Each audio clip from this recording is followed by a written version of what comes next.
Hitler has now launched a massive invasion of the Soviet Union.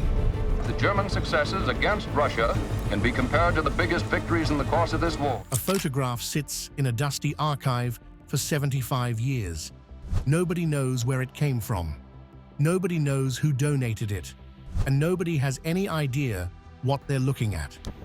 Until researcher Sienna Vosar pulls it from a pile and her blood runs cold. Rows upon rows of Nazi soldiers standing at attention in full uniform. Swastika armbands clearly visible. And kneeling alone on a bench before this wall of intimidation is one young woman. Her face turned slightly to the side, expression frozen somewhere between defiance and terror. But this wasn't some random moment captured during wartime chaos. This was staged, deliberate. Someone had assembled dozens of uniformed men, positioned this woman just so in the foreground, and made absolutely certain the camera caught everything. The question that haunts Sienna is simple. Why? When she zooms in on one soldier's collar, she finds a detail that will unravel an 80-year-old secret involving an overzealous officer, a family targeted for standing up to the regime, and a photograph that was supposed to terrify an entire region, but instead became evidence of something completely different. And thousands of miles away in Australia, a man is about to see his grandmother's face staring back at him from 1943. The photograph arrived at Germany's National Archive with no explanation, no names, no dates, no context, just part of an estate donation, mixed in with dozens of other wartime images that someone's family had kept for decades before finally handing them over. Most archival photos from that period followed predictable patterns. You'd see military operations documented for official records, propaganda shots carefully composed to project power, prisoners of war photographed for identification purposes, standard documentation from one of history's darkest chapters. But this one stopped Sienna cold the moment she laid eyes on it. The sheer number of soldiers suggested this was an official event, not some spontaneous occurrence. Someone had taken the time to assemble dozens of uniformed men in perfect formation for this specific purpose. The staging was meticulous, every detail calculated, and that woman kneeling on a bench in front of them all looked so small, so vulnerable against that overwhelming wall of military power arranged behind her. What disturbed Sienna most wasn't just the image itself, it was the deliberateness of it all. This wasn't chaos caught on camera during a moment of violence. Every row of soldiers was carefully organized, every face positioned to be visible. The woman placed precisely in the foreground. Someone had wanted this exact moment preserved exactly this way. But why? What was this photograph supposed to accomplish? Sienna couldn't let it go.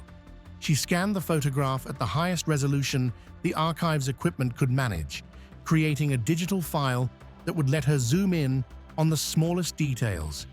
Then she began the painstaking, obsessive work of examining every element, every face, every uniform detail, every insignia, anything that might provide even the smallest clue about what she was looking at and what story this disturbing image held. Hours turned into days. Days turned into weeks. She methodically moved across the image, soldier by soldier, detail by detail, searching for something that would help her understand the story behind this scene. And then, during yet another pass through the photograph, she noticed something she'd missed before. One soldier had something unusual on his collar. Most wore standard SS uniforms with typical insignia that Sienna had seen thousands of times in her years of research. But this particular marking was different. She recognized it immediately. SS Standarte 114, a unit designation she'd encountered before. Her pulse quickened as the implications hit her. SS Standarte 114 had been stationed in the Stuttgart region during the early 1940s. Unlike the combat units that fought on the front lines and received most of the historical attention, this particular group had a more specific, more sinister administrative function. They conducted what the regime euphemistically called genealogical verification operations in smaller towns and villages throughout the region. In practice, this meant they hunted families suspected of having Jewish ancestry who might have been overlooked in earlier waves of deportations. They investigated bloodlines. They scrutinized family trees. They looked for anyone who didn't meet the regime's twisted racial standards. But identifying the unit was just the beginning of Sienna's investigation. She needed more information, much more. She zoomed in even closer and spotted additional details that made her investigator's instincts tingle. One officer in the photograph had personalized buttons on his uniform jacket, not standard issue, custom-made, and his belt featured an unusual, ornately engraved buckle that clearly wasn't regulation equipment. These kinds of personalized uniform modifications were relatively common among officers who came from aristocratic or wealthy backgrounds. They wanted to subtly display their social status and personal wealth even within the rigid military hierarchy. It was a way of saying, I may be in uniform like everyone else, but I'm not quite like everyone else. For Sienna, these details were gold. If she could match these specific uniform customizations to personnel photographs in the archives, she might be able to identify exactly who had organized this disturbing scene. And once she knew who, she might be able to figure out why. The next several weeks of Sienna's life disappeared into dusty archives and incomplete databases. Personnel records for SS Standarte 114 were frustratingly fragmentary. Many documents had been deliberately destroyed in the final chaotic days of the war when officers realized they might be held accountable for their actions. Others had simply been lost in the post-war confusion as administrative systems collapsed and records scattered across a divided Germany. But Sienna was nothing if not persistent. She became obsessed. She cross-referenced names with genealogical databases. She searched for any mentions of officers who'd served near Stuttgart during 1943. She examined every single personnel photograph she could find, looking for those distinctive buttons and that engraved belt buckle. Her colleagues started to worry she was working too hard, spending too many late nights in the archives. But Sienna couldn't stop. That woman's face kept appearing in her mind. She deserved to have her story told. Finally, after weeks of searching, Sienna found him. Hauptsturmführer Vera Koh, assigned to SS Standarte 114 from January through August 1943.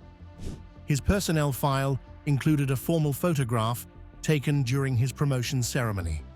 And there, clearly visible in the high-quality formal portrait, were the exact same embossed buttons on his uniform jacket and the exact same ornately engraved belt buckle. Sienna had her match. She'd identified the officer who'd organized this scene. Koh's service record revealed important and disturbing details.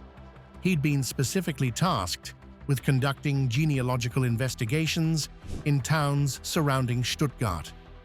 His official assignment involved identifying families with Jewish ancestry who held Mischling status, mixed ancestry that, under the regime's convoluted racial laws, technically granted them certain limited protections.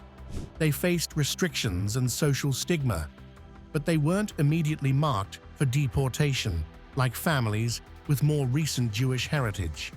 But Koh had earned a reputation within his unit for being particularly overzealous in his duties. Several notations in his file suggested he'd pushed boundaries that even his superiors found excessive. And then Sienna found something that made her hands actually tremble as she read the document. In August 1943, just months after being assigned to the Stuttgart region, Vera Koh had been abruptly transferred to a combat unit on the Eastern Front. For an administrative officer comfortable behind a desk, this was essentially a death sentence. The Eastern Front was a meat grinder. Few survived. The reason listed in his transfer orders was stark and bureaucratically simple: disciplinary reassignment for conduct exceeding authorized parameters. Sienna stared at those words. Conduct exceeding authorized parameters. What had Koh done that was so extreme, so beyond acceptable boundaries, that even the regime's own brutal administrative system felt compelled to punish him? Sienna shifted her investigation to regional administrative records, searching desperately for any complaints or reports filed about SS Standarte 114's activities during the spring and summer of 1943. The records were scattered across multiple local archives, many damaged or incomplete. But slowly, a pattern emerged. She found scattered references to Koh's activities in several town archives, but one location kept appearing repeatedly in connection with his name, mentioned again and again in increasingly alarmed official correspondence. Waldheim, a small town located about 40 kilometers from Stuttgart. The references to Waldheim were fragmentary, pieces of bureaucratic language that hinted at something disturbing without ever quite spelling it out directly. But even through the careful administrative prose, Sienna could sense the discomfort of the officials who'd written these reports. Local administrators had filed formal complaints about Koh's unit conducting what they carefully termed unauthorized public intimidation measures. One report, written by a clearly frustrated regional official, specifically mentioned that Koh had targeted families who held legally protected Michelin status. He was creating unnecessary public disturbances that undermined the administrative order that regional authorities were trying to maintain. Let that sink in for a moment. Even within the regime's own brutal system, even by the standards of an organization built on terror and oppression, Koh had apparently crossed lines that made his superiors uncomfortable. He'd become a problem that needed to be dealt with. Sienna pulled census records for Waldheim during the war years. She found several families listed with the Michelin classification, mixed ancestry officially noted, and theoretically protected under the convoluted racial laws. But one family's entry jumped out at her immediately and made her certain she'd found her connection. The Brener family. Friedrich Brener, listed as a clockmaker in the official records. His wife Clara. Two daughters named Elizabeth and Margaret. And right there next to their entry, a notation dated May 1943. Subject to SS genealogical review. May 1943. The exact time frame when Vera Koh had been active in the Waldheim area. The exact period that had led to those formal complaints about his increasingly erratic conduct. Sienna felt her investigator's instincts screaming that she'd found the connection. This was the family. That young woman in the photograph had to be one of the Brener daughters. But the records couldn't tell her what happened to them after that ominous May 1943 notation. She checked census records from 1944 onward, hoping to trace the family's fate. Nothing. No further entries for the Brener family at their Waldheim address. The official documentation simply went silent, as if the family had vanished from the historical record entirely. Had they survived the war, been deported despite their protected status, disappeared into the vast machinery of camps and forced labor? The archives couldn't answer those questions. She'd hit a wall that documents alone couldn't breach. Sienna brought all her findings to her supervisor, Dr. Henrik Brauer. She spread out photographs, copied documents, her pages of notes across his desk. When she finished presenting everything she'd discovered over these obsessive weeks of investigation, Dr. Brauer sat back in his chair and was quiet for a long moment, considering the implications. This photograph wasn't just another wartime image to be catalogued and filed away. It documented something specific and terrible, an event involving dozens of soldiers and one woman, carefully organized by an officer who was later disciplined by his own superiors for exceeding his authority. But the official records had taken them as far as they could go. Dr. Brauer made a suggestion that would change everything. Write a comprehensive article about the investigation and publish it. Sometimes, he explained, archives couldn't solve mysteries through documentation alone. Sometimes you needed to reach beyond the paper trail. Publishing research often brought forward people with personal knowledge, witnesses who'd been there, survivors who'd never told their stories, descendants who'd heard family histories passed down through generations, people who could fill in the gaps that official records left empty. It was worth trying. Sienna spent the next week writing the most detailed article of her career. She described the photograph carefully, taking readers through every element that had caught her attention. She explained step by step how she'd identified Vera Ko through the unit insignia and those distinctive uniform customizations. She outlined his service record, his reputation for exceeding boundaries, and that mysterious disciplinary transfer to the Eastern Front. She presented her findings about the Brener family in Waldheim, the May 1943 notation, and their disappearance from subsequent records. She included the high-resolution scan of the photograph so readers could examine every detail themselves. And the article concluded with specific, direct questions. What happened in Waldheim in May 1943 that led to this photograph being taken? What became of the Brener family after they vanished from the census records? Could anyone out there provide information about this event or identify the woman in the photograph? Dr. Brauer helped Sienna submit the article to several respected history journals. They posted it on the National Archives' official website.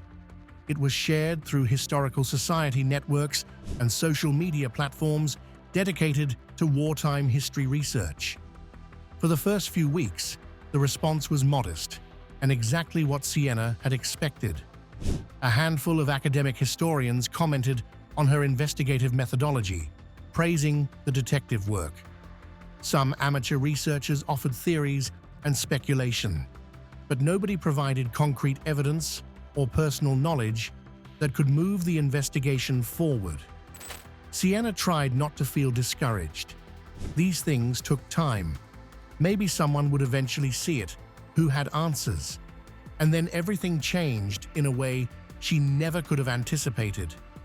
Nearly 2 months after publication, a popular history blogger with hundreds of thousands of followers across multiple platforms stumbled across Sienna's article. They shared it with their massive audience, describing it as a masterclass in historical detective work and a powerful reminder of how many untold stories remain hidden in plain sight, waiting for someone persistent enough to uncover them.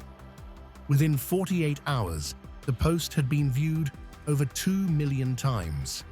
News outlets across Europe picked up the story. Television programs featured the photograph during primetime segments about wartime history. Major newspapers ran pieces about Sienna's investigation. The article went explosively viral. Experts from various historical institutions began weighing in, many expressing horror at what the photograph implied about the systematic intimidation tactics used during that period. The archive's email system was completely overwhelmed with messages, hundreds, Then thousands of emails flooded in. Most were expressions of fascination or speculation from people captivated by the mystery. Some shared their own family stories from the war. Others offered theories about what might have happened. Sienna felt buried under the avalanche of attention. She'd hoped for a useful lead or two, maybe a connection to someone who knew something. She hadn't expected an international media phenomenon that had people around the world staring at this photograph and wondering about the woman's fate. She spent days sorting through emails, looking for anything genuinely useful amid the overwhelming volume of messages. Then, 3 weeks after the article went viral, Sienna received an email that made her heart stop and her hands shake as she read it. The subject line was simple: "That's my grandmother in your photograph." Sender: Thomas Brener. Location: Brisbane, Australia. Sienna read it 3 times, afraid she was misunderstanding.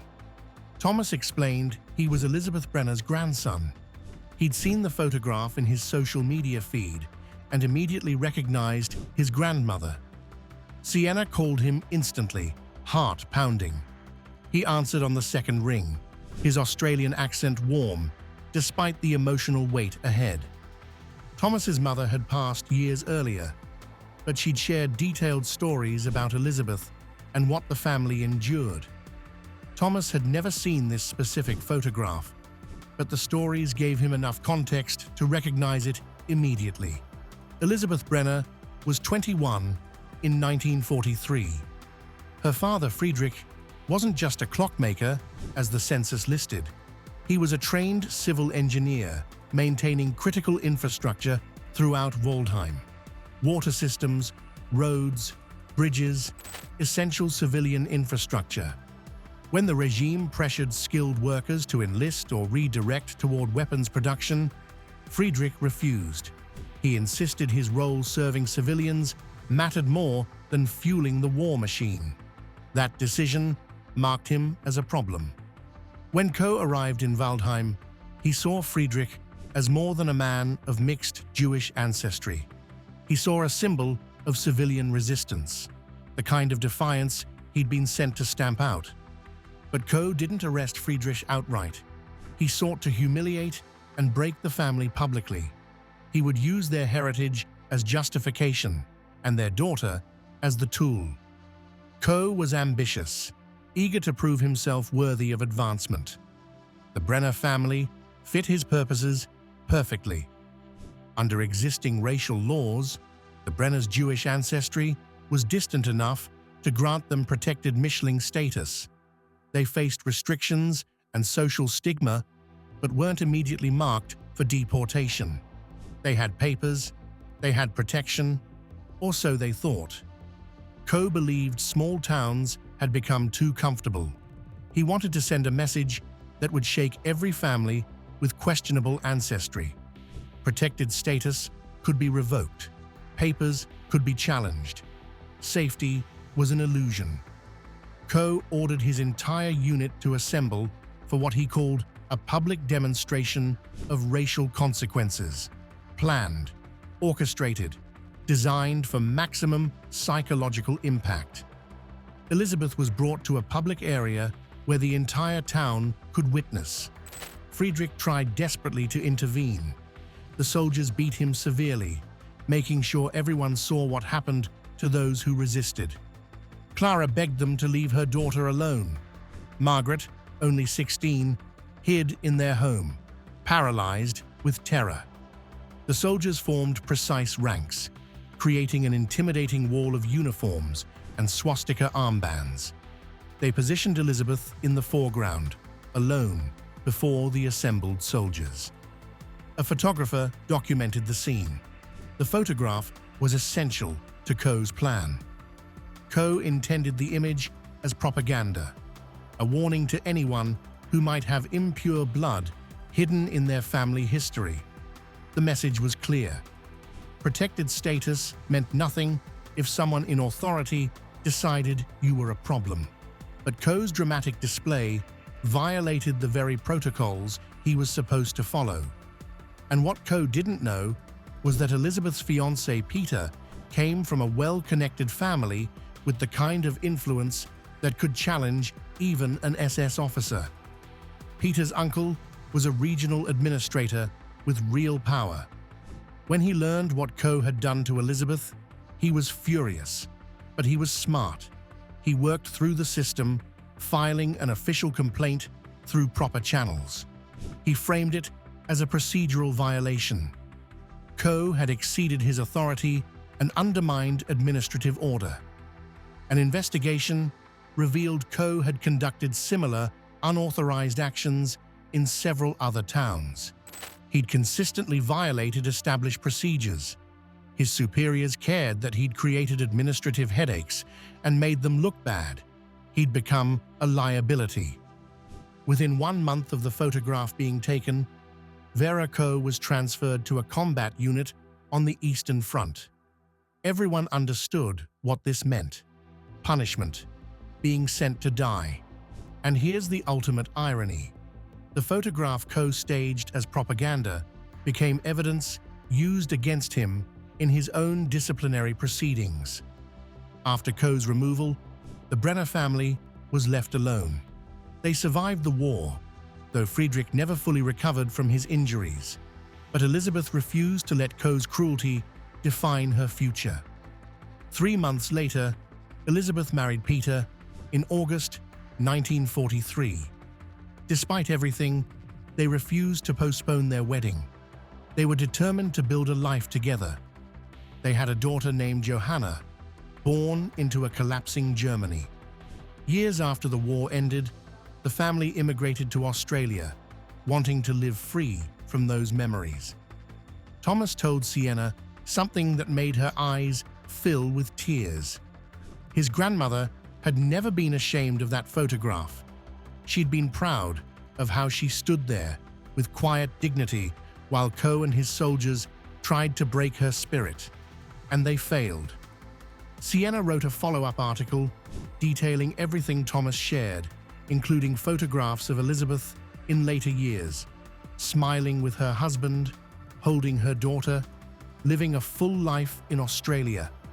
When experts examined the full context 75 years later, they expressed genuine horror at how close Elizabeth had come to losing everything because one officer decided to abuse his authority.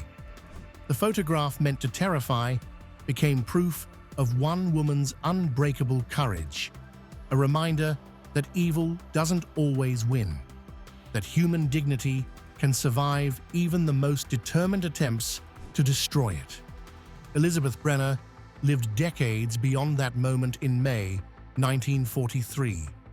She knew love and family and peace. The man who tried to destroy her was sent to his likely death.